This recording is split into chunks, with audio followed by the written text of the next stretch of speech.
श्री गणेशाय नमः। संकष्टी गणेश चतुर्थी व्रत करने से घर परिवार में आ रही विपदा दूर होती है। कई दिनों से रुके हुए मांगलिक कार्य भी संपन्न होते हैं तथा भगवान श्री गणेश असीम सुखों की प्राप्ति कराते हैं। महीने में किसी भी चतुर्थी के दिन भगवान श्री गणेश की पूजा के दौरान संकष्टी गणेश चतुर्थी व्रत की कथा पढ़ना अथवा सुनना ज़रूरी होता है। और आज तो वैसे भी गणेश चतुर्थी है, तो इस संबंध में मैं आप लोगों के लिए 4 प्रचलित कथाएं लाई हूँ। पहली कथा है, पौराणिक एवं प्रचलित श्री गणेश कथा के अनुसार एक बार देवता कई विपदाओं में घिरे थे। तब वो मदद मांगने भगवान शिव के पास आए। उस समय शिव के साथ कार्तिकेय तथा गणेश जी भी बैठे थे। देवताओं की बात सुनकर शिव जी ने कार्तिकेय और गणेश जी से पूछा कि तुम में से कौन देवताओं के कष्टों का निवारण कर सकता है। तब कार्तिकेय और गणेश जी दोनों ने ही स्वयं को इस कार्य के लिए सक्षम बताया। इस पर भगवान शिव ने दोनों की परीक्षा लेते हुए कहा कि तुम लोगों में से जो सबसे पहले पृथ्वी की परिक्रमा करके आएगा वही देवताओं की मदद करने जाएगा। भगवान शिव के मुख से ये वचन सुनते ही कार्तिकेय अपने वाहन मोर पर बैठकर पृथ्वी की परिक्रमा के लिए निकल गए। परंतु गणेश जी सोच में पड़ गए कि वो चूहे के ऊपर चढ़कर सारी पृथ्वी की परिक्रमा करेंगे तो इस कार्य में उन्हें बहुत समय लग जाएगा। तभी उन्हें एक उपाय सूझा। गणेश जी अपने स्थान से उठे और अपने माता पिता की 7 बार परिक्रमा करके वापस बैठ गए।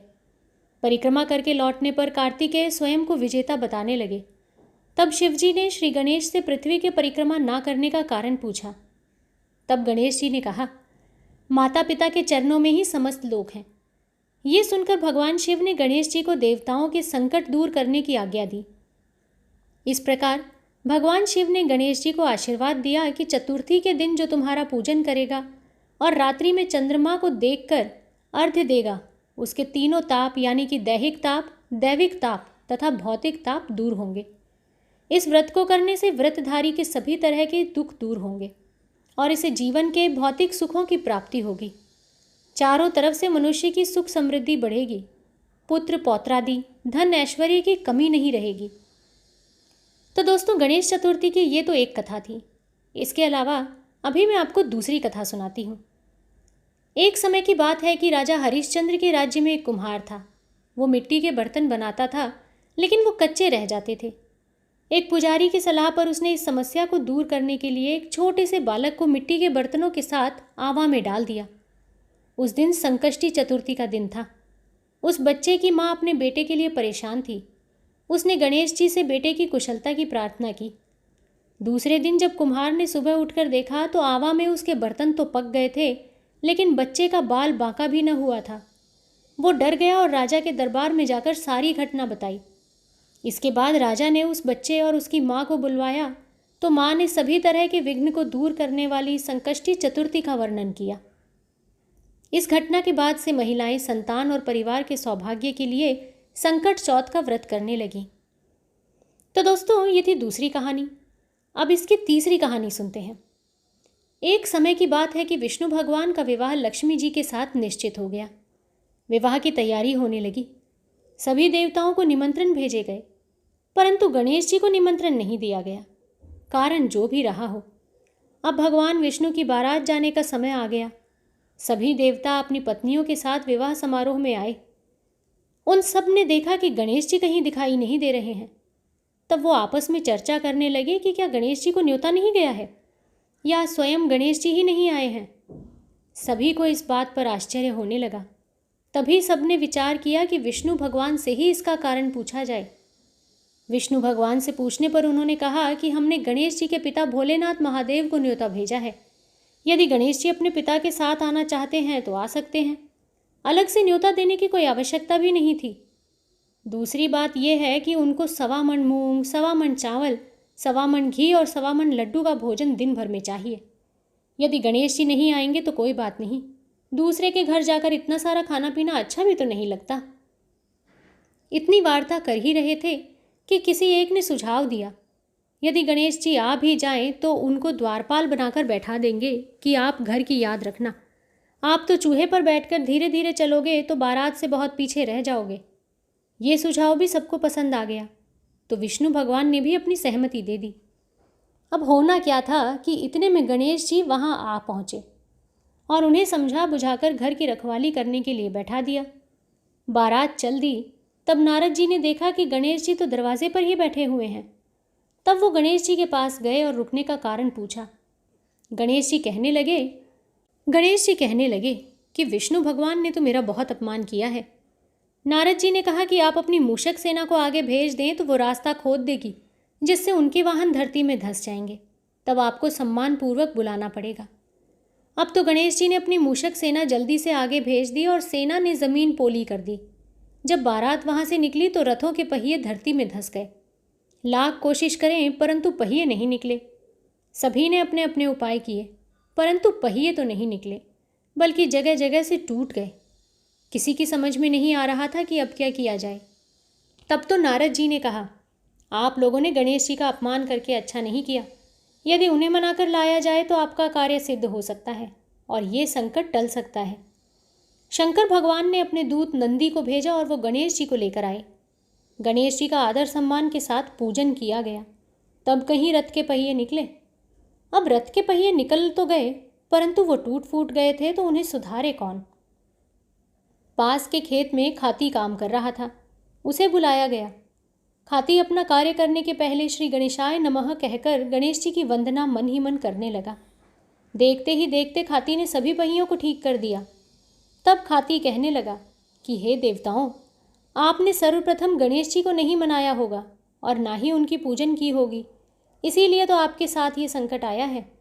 हम तो मूर्ख अज्ञानी हैं, फिर भी पहले गणेश जी को पूजते हैं, उनका ध्यान करते हैं। आप लोग तो देवतागण हैं, फिर भी आप गणेश जी को कैसे भूल गए। अब आप लोग भगवान श्री गणेश जी की जय बोलकर जाएं तो आपके सब काम बन जाएंगे और कोई भी संकट नहीं आएगा। ऐसा कहते हुए बारात वहाँ से चल दी और विष्णु भगवान का लक्ष्मी जी के साथ विवाह संपन्न करा के सभी सकुशल घर लौट आए। हे गणेश जी महाराज, आपने भगवान विष्णु का जैसा कार्य साधा वैसे ही सबका करना। इसकी चौथी कथा है कि श्री गणेश चतुर्थी व्रत की पौराणिक कथा के अनुसार एक बार भगवान शिव तथा माता पार्वती नर्मदा नदी के किनारे बैठे थे। वहाँ माता पार्वती ने भगवान शिव से समय व्यतीत करने के लिए चौपड़ खेलने को कहा। शिव चौपड़ खेलने के लिए तैयार भी हो गए, परंतु इस खेल में हार जीत का फैसला कौन करेगा, ये प्रश्न उनके समक्ष उठा। तो भगवान शिव ने कुछ तिनके एकत्रित करके उसका एक पुतला बनाकर उसकी प्राण प्रतिष्ठा कर दी और पुतले से कहा, बेटा, हम चौपड़ खेलना चाहते हैं, परंतु हमारी हार जीत का फैसला करने वाला कोई नहीं है, इसलिए तुम बताना कि हम दोनों में से कौन हारा और कौन जीता। उसके बाद भगवान शिव और माता पार्वती का चौपड़ खेल शुरू हो गया। ये खेल 3 बार खेला गया और संयोग से 3 बार माता पार्वती ही जीत गई। खेल समाप्त होने के बाद बालक से हार जीत का फैसला करने के लिए कहा गया तो उस बालक ने महादेव को विजयी बताया। ये सुनकर माता पार्वती क्रोधित हो गई और क्रोध में उन्होंने बालक को लंगड़ा होने, कीचड़ में पड़े रहने का श्राप दे दिया। बालक ने माता पार्वती से माफ़ी मांगी और कहा कि ये मुझसे अज्ञाततावश हुआ है माता, मैंने किसी द्वेष भाव में ऐसा नहीं किया। बालक द्वारा क्षमा मांगने पर माता ने कहा, यहाँ गणेश पूजन के लिए नाग कन्याएं आएंगी, उनके कहे अनुसार तुम गणेश जी का व्रत करो, ऐसा करने से तुम मुझे प्राप्त करोगे। ये कहकर माता पार्वती शिव के साथ कैलाश पर्वत पर चली गईं। 1 वर्ष के बाद उस स्थान पर नाग कन्याएं आईं। तब नाग कन्याओं से श्री गणेश के व्रत की विधि मालूम करने पर उस बालक ने 21 दिन लगातार गणेश जी का व्रत किया। उसकी श्रद्धा से गणेश जी प्रसन्न हुए। उन्होंने बालक को मनोवांछित फल मांगने के लिए कहा। उस पर उस बालक ने कहा, हे विनायक, मुझ में इतनी शक्ति दीजिए कि मैं अपने पैरों से चलकर अपने माता पिता के साथ कैलाश पर्वत पर पहुंच सकूं और वो ये देखकर प्रसन्न हो। तब बालक को वरदान देकर श्री गणेश अंतर्ध्यान हो गए। इसके बाद वो कैलाश पर्वत पर पहुंच गया और कैलाश पर्वत पर पहुंचने की अपनी कथा उसने भगवान शिव को सुनाई।